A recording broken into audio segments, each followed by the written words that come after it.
এই মুহূর্তের সবচেয়ে বড় খবর HD Live 24/7 এ। बड़ी खबर Breaking news now on HD Live 24/7.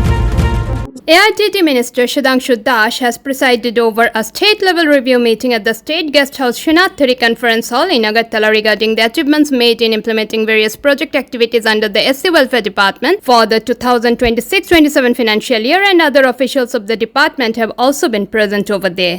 তপশিলি জাতি কল্যাণ দপ্তরের state level first review meeting হচ্ছে 2026 এবং 27 অর্থ বছরের এটা প্রথম স্টেট লেভেল রিভিউ মিটিং। আজকের এই রিভিউ মিটিং এ আমরা আলোচনা করব 2025 এবং 26 অর্থ বছরে আমাদের অ্যাচিভমেন্ট কি। যদিও আমরা ইতিমধ্যে সেটা অ্যাসেস করেছি, এভালুয়েশন করেছি, তবু এই বিষয় নিয়ে আলোচনা হবে।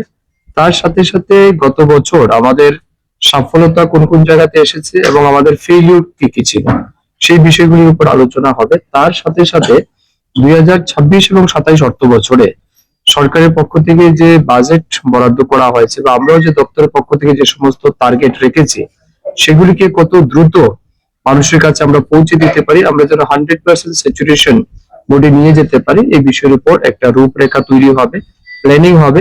আমাদের রাজ্যের ডিস্ট্রিক্ট লেভেল সমস্ত অফিসিয়ালরা এসেছেন, আমাদের স্টেটের ডিপার্টমেন্টের সমস্ত অফিসিয়ালরা আছেন এবং সবার মতামত আমরা চাইবো এবং এখানে একটা কনস্ট্রাকটিভ এন্ড কম্প্রিহেন্সিভ ডিসিশন হবে যা নিঃসন্দেহে আগামী দিন বিশেষ করে তপশিলি জাতি অংশের মানুষের তাদের অর্থনৈতিক সামাজিক মান উন্নয়নের ক্ষেত্রে অনেক বেশি গুরুত্বপূর্ণ হবে। Bureau Report, AGT Live 24/7.